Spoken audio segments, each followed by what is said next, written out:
Polda Jambi lakukan penyidikan kebakaran lahan di Desa Gambut Jaya, Muaro Jambi.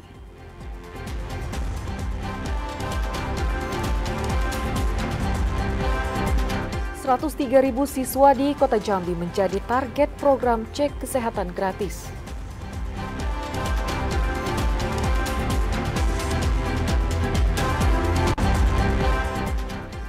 .500 lahan masyarakat berdiri di atas aset negara.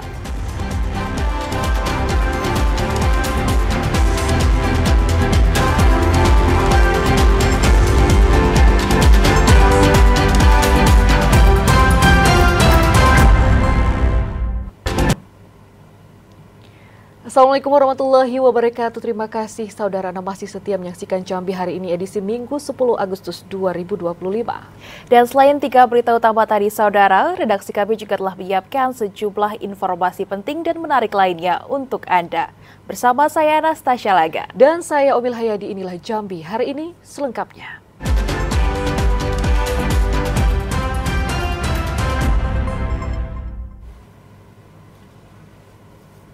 Mengawali Jambi hari ini, saudara, Polda Jambi terus melakukan penyidikan terkait kebakaran lahan di Desa Gambut Jaya, Kabupaten Muaro Jambi. 18 orang saksi telah dimintai keterangan dari kasus kebakaran tersebut. Polda Jambi melakukan penyelidikan di lahan gambut di Desa Gambut Jaya, Kabupaten Muaro Jambi. Penyelidikan ini untuk mengungkap pihak yang bertanggung jawab atas insiden kebakaran lahan di lokasi tersebut.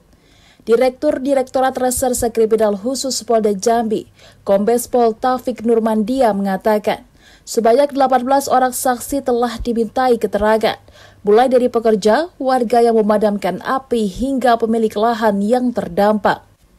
Polisi telah melayangkan surat pemanggilan kepada pemilik lahan seluas 200 hektar yang diduga sebagai lokasi awal timbulnya api. Namun yang bersangkutan mangkir dari pemanggilan pertama. Pihak polisi akan melakukan pemanggilan ulang untuk meminta keterangan pemilik lahan tersebut. Di samping proses penyidikan, petugas bersama Badan Pertanahan Nasional telah melakukan pengukuran luasan lahan yang terbakar dan mendapati luas lahan terbakar mencapai 181 hektar. Ada pekerja, ada masyarakat sekitar, ada yang ikut membantu memadamkan api dan juga termasuk pemilik lahan yang lahannya terbakar di wilayah tersebut, ya. Jadi dia punya lahan di situ, kena api yang terbakar. Dan kita sudah ngambil luasan yang terbakar melalui orang BPN kemarin, itu luasan seluas 181 hektar. Hasil ukuran dari BPN. Sementara itu, polisi telah menetapkan 5 orang sebagai tersangka karhutla yang diamankan di Polres Batanghari, Tanjung Jabung Barat, dan Merangin. Polda Jambi menegaskan akan menindak tegas setiap pelaku pembakaran hutan dan lahan, serta mengimbau masyarakat untuk tidak melakukan pembukaan lahan dengan cara membakar. Asyar TVRI Jambi melaporkan. Sementara itu, saudara, penambangan emas tanpa izin merusak kawasan hutan di Nalotantan, Kabupaten Merangin. Polres Merangin telah menyegel 1 unit eskavator dan menyelidiki penggunaan alat berat ini. Pertambangan emas tanpa izin alias peti telah merusak 1 titik kawasan hutan yang berada di Kecamatan Nalotantan, Kabupaten Merangin. Kerusakan dengan luas sekitar 3 hektar ini mengakibatkan sungai di sekitarnya menjadi keruh. Polres Merangin telah mengamankan 1 unit ekskavator yang sedang terparkir di area hutan tersebut pada tanggal 23 Juni lalu. Penggunaan alat berat ini masih dalam penyelidikan polisi. Kepala Unit Tindak Pidana Tertentu Polres Merangin, Ibda Bobi mengatakan, ekskavator ini awalnya dimiliki warga Merangin berinisial W. Alat berat tersebut kemudian dibeli oleh warga Sumatera Barat berinisial S. Kedua pria ini masih dalam pemeriksaan polisi. Kami polis lain karena memang kondisi alat tidak bisa dihidupkan dan komponen di alat itu juga sudah hilang. Nah, jadi tindakan kami polis lain agar alat itu tidak bergeser. Nah, saat ini tindakan kami telah memanggil pihak PT Trakindo untuk mengetahui siapa pemilik awal alat tersebut. Aktivitas peti ini berada dalam kawasan konservasi yang dikelola PT Jebus Maju. Di lahan pelestarian seluas 15.012 hektar ini masih dihuni sejumlah satwa, yakni tapir, kucing dahan, berbagai jenis primata, burung rangkong, dan satwa lainnya. Pihak PT Jebus Maju berharap pelaku pertambangan emas di kawasan hutan ini dapat segera diamankan. Harapan saya sebagai karyawan PT Jebus, mohon aparat yang menangani kejadian tersebut, bukti dengan drone, bukti awal dengan drone tersebut kami punya. Mohon segeralah ditangani. Siapapun pemilik, siapapun yang ada di situ, dari kami jangan merusak lingkungan. Sepanjang 2025, Polres Merangin telah menuntaskan 4 kasus pertambangan emas ilegal dengan menangkap 8 tersangka. Keterlibatan masyarakat lokal menjadi kendala untuk melakukan penegakan hukum terkait kasus ini. M. Sobar, TVRI Jambi melaporkan. Saudara, program cek kesehatan gratis di sekolah masih terus berjalan. Ditargetkan 103.000 siswa di Kota Jambi akan dilakukan pengecekan kesehatan hingga akhir tahun 2025. Program cek kesehatan gratis terhadap siswa di Kota Jambi menargetkan 103.000 siswa, dimulai dari SD, SMP, hingga SMA atau sederajat. Program ini masih terus berjalan hingga akhir tahun 2025 mendatang. Dari semua sekolah yang ada, saat ini baru 16 sekolah yang telah dilakukan cek kesehatan gratis kepada siswa. Kabid Pengendalian Penularan Penyakit Dinas Kesehatan Kota Jambi Rini Kartika mengatakan, sementara ini banyak ditemukan hipertensi pada siswa, obesitas, kelainan gizi, dan hepatitis B. Pihaknya akan menindaklanjuti temuan kasus tersebut agar tidak membahayakan, khususnya penyakit hepatitis B yang akan berdampak buruk pada kesehatan. Kemudian juga pemahaman pola hidup sehat diberikan kepada siswa agar dapat menjaga kesehatan tubuh dengan baik. Seluruh orang tua juga diminta untuk mengawasi aktivitas anaknya agar menerapkan pola hidup sehat. Kemudian membatasi aktivitas anak agar tidak begadang yang menyebabkan hipertensi dan obesitas. Joko, TVRI Jambi melaporkan. Ya, sementara itu, Saudara, pelaksanaan program Presiden Cek Kesehatan Gratis kepada para siswa telah dilaksanakan di 23 puskesmas yang tersebar pada 11 kecamatan dalam Kabupaten Muaro Jambi. Program CKG ini telah menyasar ke 24.925 siswa, baik tingkat SD, SMP, ataupun juga SMA. Program cek kesehatan gratis telah berlangsung di Kabupaten Muaro Jambi tahun 2025. Program Presiden Prabowo Subianto tersebut dilaksanakan oleh 23 puskesmas yang tersebar di berbagai daerah di 11 kecamatan. Berdasarkan catatan sementara dari Dinas Kesehatan Muaro Jambi, program CKG menyasar 453 sekolah dengan jumlah siswa mencapai 24.925 siswa. Di antaranya jenjang pendidikan sekolah dasar berjumlah 288 sekolah dengan total siswa 12.266. Sekolah menengah pertama mencapai 107 sekolah dengan jumlah pelajar 6.712. Selanjutnya sekolah menengah atas yang terdata sebanyak 58 sekolah dengan sasaran mencapai 5.947 siswa. Hingga kini pelaksanaan program cek kesehatan gratis berlangsung lancar. Meski di lapangan masih didapatkan anak-anak yang takut diimunisasi karena disuntik. Meski begitu, Dinas Kesehatan mengklaim pelaksanaan berjalan baik dan diharapkan orang tua siswa dan para guru dapat mendukung pelaksanaan CKG. Sementara untuk jenis pemeriksaan pada jenjang SD, diantaranya meliputi pemeriksaan status gizi, tingkat aktivitas fisik, telinga, mata, dan gigi. Kemudian jenjang SMP diantaranya riwayat imunisasi HPV, kesehatan reproduksi, dan gula darah. Sedangkan untuk tingkat SMA, pemeriksaan kesehatan dimulai dari apakah siswa merokok, tekanan darah, kemudian tuberkulosis, talasemia, hati, dan pemeriksaan kesehatan reproduksi. Multazam, TVRI Jambi melaporkan. Kejaksaan Negeri Kota Sungai Penuh tetapkan 10 tersangka kasus korupsi proyek PJU di Kabupaten Kerinci. Informasi selengkapnya akan kami hadirkan usai jeda pariwara berikut. Saudara, tetaplah bersama kami.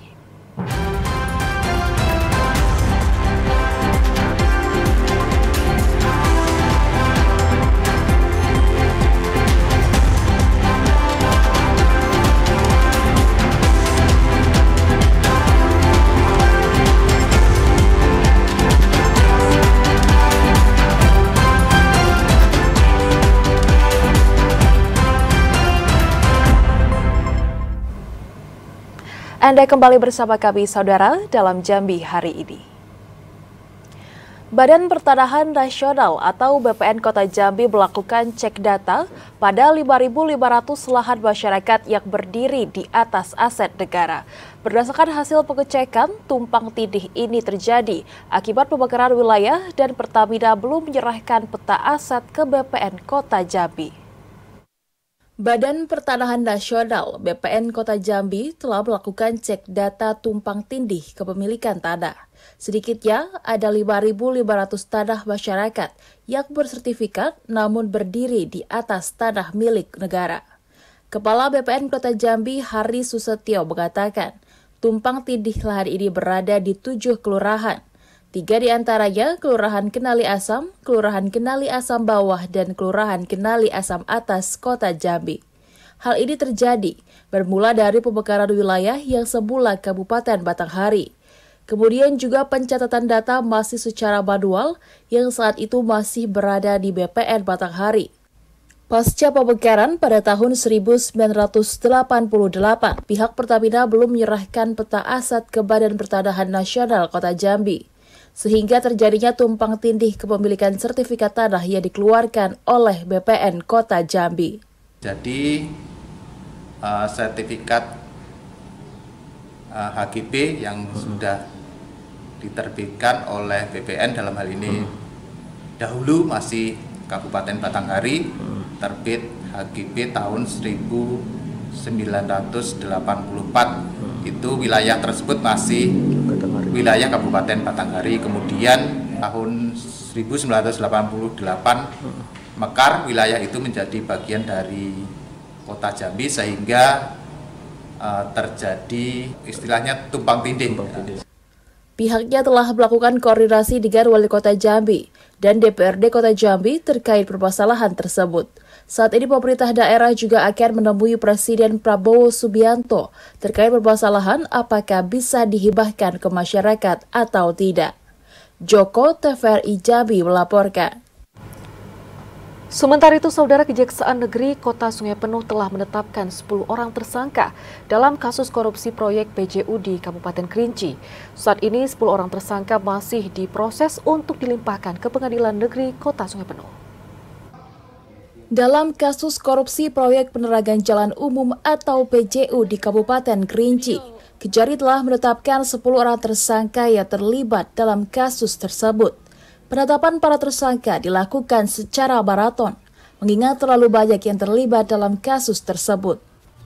Kasipitsus Kejaksaan Negeri Kota Sungai Penuh Yogi Purnomo mengatakan, dalam pengembangan kasus tersebut penyidik telah menemukan modus baru para tersangka dalam melakukan tindakan korupsi dan akan dibacakan pada saat sidang di Pengadilan Negeri Kota Sungai Penuh nantinya.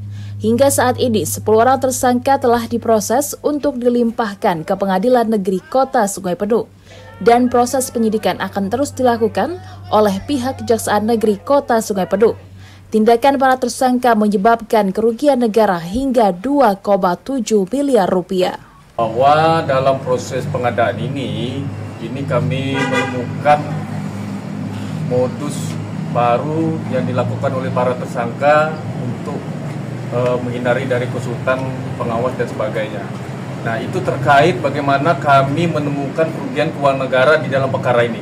Tapi secara teknisnya bagaimana kami berhasil mengungkap kerugian keuangan negara yang kami temukan yang telah dihitung oleh pihak BPKP ini, nanti sama-sama kita lihat di dalam proses persidangan. Seluruh saksi telah diperiksa oleh Kejaksaan Negeri Kota Sungai Penuh dan kemungkinan akan ada penambahan tersangka dalam kasus tersebut. Fahlan Diandra, TVRI Jambi melaporkan. Pengadilan Negeri Jambi resmi menetapkan jadwal persidangan perdana terdakwa kasus korupsi suap RAPBD Provinsi Jambi, Sulianti yang merupakan mantan anggota DPRD Provinsi Jambi. Pasca pelimpahan berkas perkara dan tersangka dari penyidik Komisi Pemberantasan Korupsi ke Pengadilan Negeri Jambi, Ketua Pengadilan Negeri Jambi akhirnya menetapkan jadwal persidangan untuk terdakwa Sulianti, mantan anggota DPRD Provinsi Jambi. Saat dikonfirmasi, Humas Pengadilan Negeri Jambi, Suwarjo mengatakan, Setelah diteliti oleh Ketua Pengadilan Negeri Jambi, perkara atas nama terdakwa Sulianti dijadwalkan akan menjalani persidangan perdana pada Rabu 13 Agustus 2025. Agenda sidang perdana tersebut adalah pembacaan dakwaan yang akan dipimpin langsung oleh Ketua Majelis Hakim Tatap Urasima Situngkir serta Hakim anggota Alfredi Marojahan Butar-Butar dan Lamhot Nainggolan. Sulianti merupakan mantan anggota DPRD Provinsi Jambi periode 2014 hingga 2019. Terdakwa ini merupakan kelanjutan dari rangkaian kasus yang telah menjerat sejumlah pejabat di Provinsi Jambi. Pelimpahan perkara ini menjadi yang terakhir berdasarkan alat bukti. Namun KPK memastikan tidak menutup kemungkinan akan adanya pengembangan lanjutan jika ditemukan alat bukti baru. Saat ini terdakwa Sulianti telah dititipkan sementara di lapas perempuan selama proses persidangan berlangsung. Asyar TVRI Jambi melaporkan. Saudara, kasus penganiayaan oleh asisten rumah tangga oleh majikan di Malaysia kembali terjadi. Kali ini menimpa Ida, wanita pekerja migran asal Kabupaten Kerinci. Selain menerima kekerasan fisik, Ida juga tidak diberikan makan oleh majikannya. Ida, seorang pekerja migran asal Desa Kotolobuh Tinggi, Kecamatan Siulak, Kabupaten Kerinci, diduga menjadi korban penyiksaan oleh majikannya saat bekerja di Penang, Malaysia. Kini perempuan 47 tahun itu hanya terbaring lemah di ranjang dalam kondisi yang sangat memprihatinkan. Pada tahun 2023, ia berangkat ke Malaysia lewat jalur non-prosedural dan bekerja sebagai asisten rumah tangga. Awalnya pekerjaan Ida berjalan lancar, namun saat pindah ke majikan kedua, hidupnya berubah menderita. Pada April 2025, keluarga mendapat kabar dari majikannya bahwa Ida sakit, tapi pihak keluarga tak diizinkan untuk berkomunikasi langsung. Adiknya Cindy langsung terbang ke Malaysia untuk menjemput.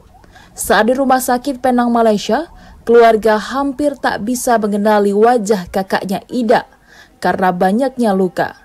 Dan Ida hanya bisa menangis serta meminta pertolongan. Tangan dan kakinya sudah nggak bisa gerak dan lupa ingatan. Waktu dia berangkat sehat, gemuk. Sekarang nggak bisa bilang apa-apa lagi dan sebab di rumah cuma bisa pakai pempes. Ya seperti ini keadaannya. Kalau kita lihat dari keadaannya ya begitulah, saya rasa disiksa sebab kalau memang dia sakit segala macam dia bisa telepon kita dari awal-awal. Kalau memang oke, kakak saya kerja lambat ataupun dia tidak bisa bekerja, bisa dipulangkan lebih baik. Karena dia punya nomor kita, dia punya nomor anaknya juga. Kenapa harus menunggu koma? Kini Ida hanya bisa pasrah terbaring lemah di kampung halamannya dalam kondisi luka parah dan sering lupa ingatan. Keluarga Ida pun mengharapkan bantuan pemerintah untuk pengobatan dan pemulihan. Ilwan TVRI Jambi melaporkan. Usai jeda kami akan kembali dengan sejumlah informasi penting dan menarik lainnya. Di antaranya Gubernur Jambi Al-Haris resmi menutup Festival Batanghari 2025 sesaat lagi.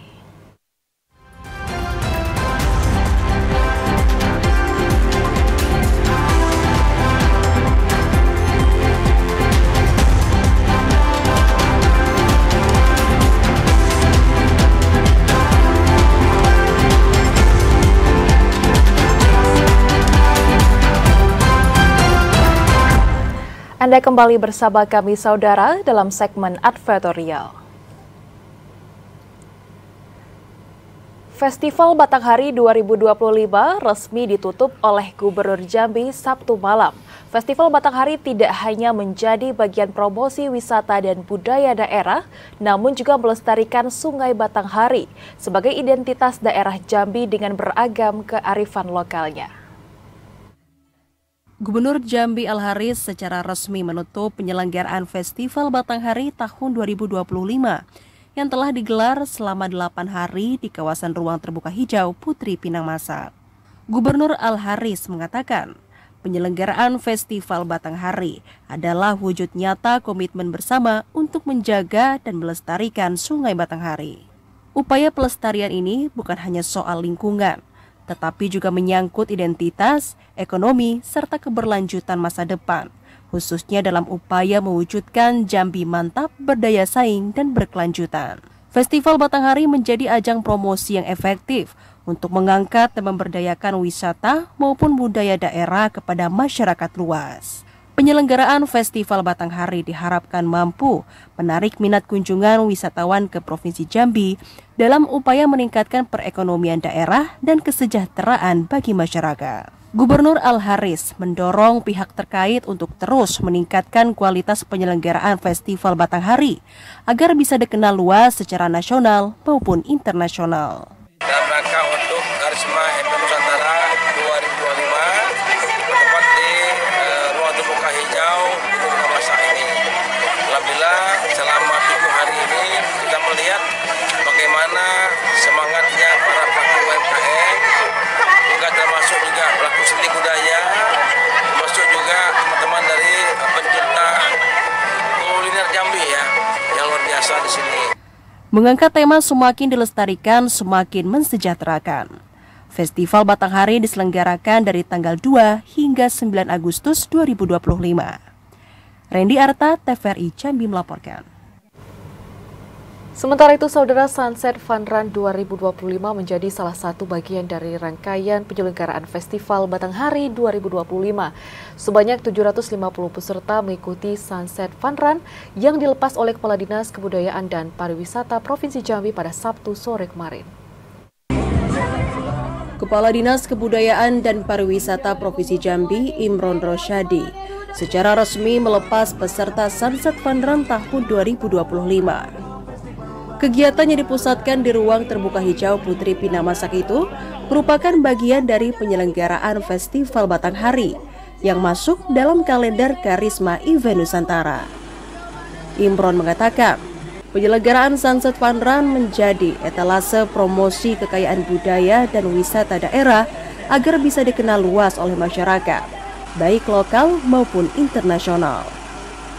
Memadukan event olahraga dengan wisata dan budaya sangat diharapkan mampu menarik minat wisatawan dalam upaya meningkatkan perekonomian daerah.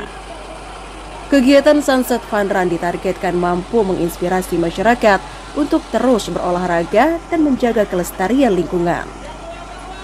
Rute Sunset Fun Run Festival Batanghari tahun 2025 membentang sejauh 7 km dari RTH Putri Pinamasak menuju seberang kota Jambi, yang melewati jembatan pedestrian Gentala Arash dan finish di titik awal. Pada Sunset Fun Run ini lumayan banyak, terhitung tadi hampir 750 peserta, dan ini adalah Sunset Run pertama di Jambi. Kemudian tujuan utama kita menyelenggarakan Sunset Fun Run ini adalah untuk mempromosikan destinasi wisata kita di sepanjang Sungai Batanghari, karena dari rute yang diinikan di Sunset Fun Run ini adalah rutenya kawasan wisata sepanjang Sungai Batanghari. Dibuka untuk umum, total terdapat 750 orang masyarakat yang ikut berpartisipasi dalam penyelenggaraan pertama Sunset Fun Run untuk menikmati senja di sekitaran daerah aliran Sungai Batanghari. Randy Arta, TVRI Jambi melaporkan. Jelang HUT RI, ratusan warga binaan Lapas Kelas 2B Muara Bulian, Kabupaten Batanghari mendapatkan usulan remisi. Informasi selengkapnya akan kami hadirkan sesaat lagi. Saudara, tetaplah bersama kami di Jambi hari ini.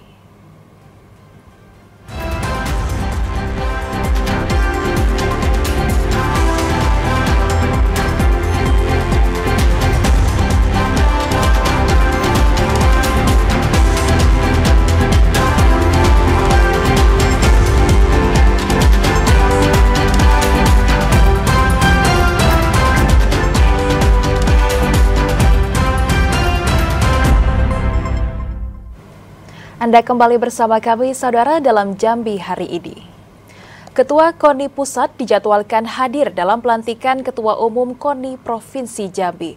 Selain untuk melantik Ketua Umum KONI, kehadiran Letjen TNI Purnawirawan Marciano Norman untuk melihat perkembangan olahraga di Provinsi Jambi.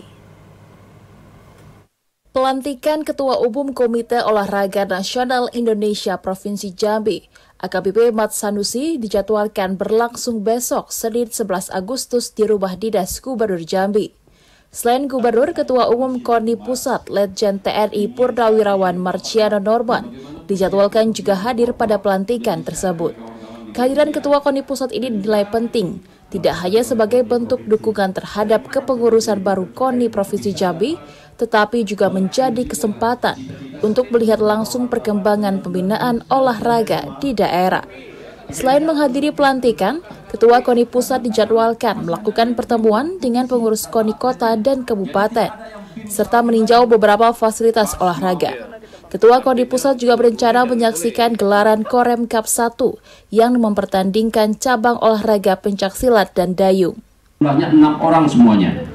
Jadi mereka sangat perhatian terhadap Jambi, yang mudah-mudahan dengan mungkin rekan-rekan juga menambah mungkin pada saat wawancara nanti kami kasih kesempatan, mudah-mudahan ya itulah yang rekan-rekan juga harapkan, mudah-mudahan kedepannya dengan adanya PON ya saya yakin semua roda pasti jalan dengan baik.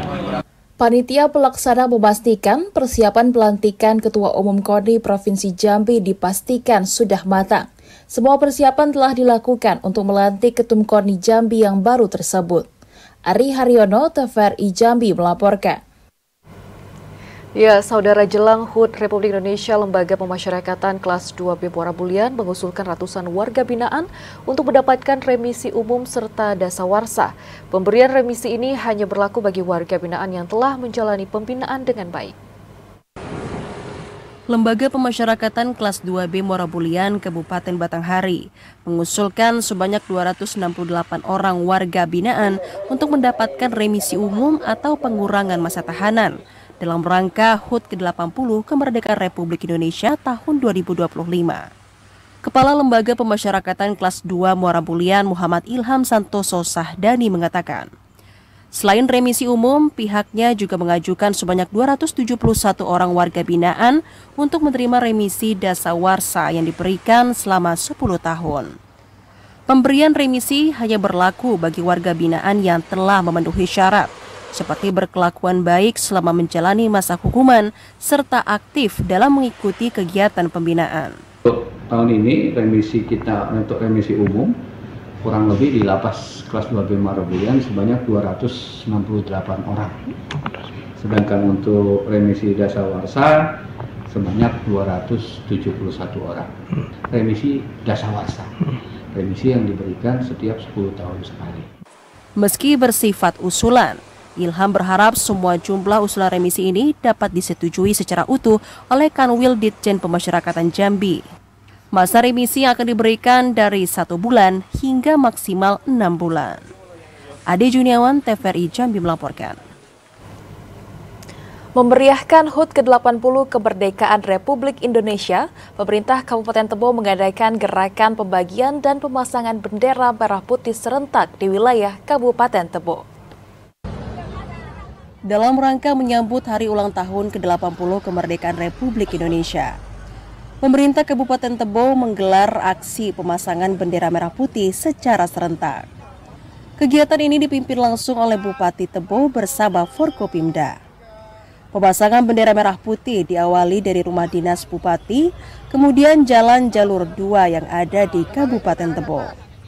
Selain sebagai wujud cinta tanah air, kegiatan ini juga menjadi ajakan kepada seluruh masyarakat Kabupaten Tebo untuk memeriahkan Hari Kemerdekaan serta menumbuhkan rasa persatuan dan kebanggaan sebagai bangsa Indonesia.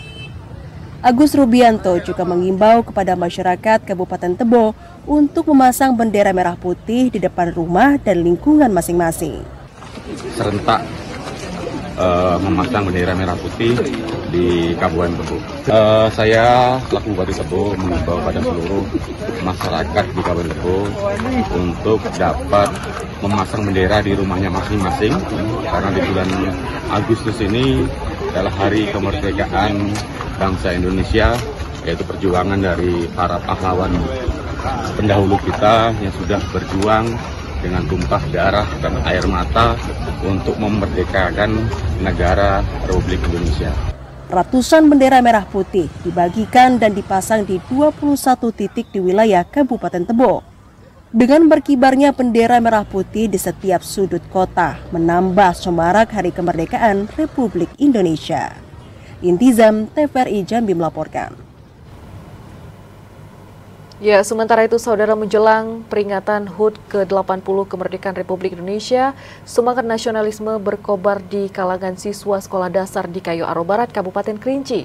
Mereka berlatih drum band untuk memeriahkan hari bersejarah sekaligus menumbuhkan cinta tanah air sejak usia dini. Derap langkah dan hentakan drum band mengiringi wajah-wajah mungil yang berbaris rapi. Sebanyak 45 siswa Sekolah Dasar Negeri 124 Batu Hampar, Kecamatan Kayu Aro Barat, Kabupaten Kerinci, berlatih intensif untuk menyambut peringatan HUT ke-80 Kemerdekaan Republik Indonesia. Latihan tidak hanya untuk penampilan di hari penting, namun juga untuk menanamkan semangat kemerdekaan sejak usia dini agar generasi muda memahami bahwa kemerdekaan diraih dengan perjuangan dan pengorbanan.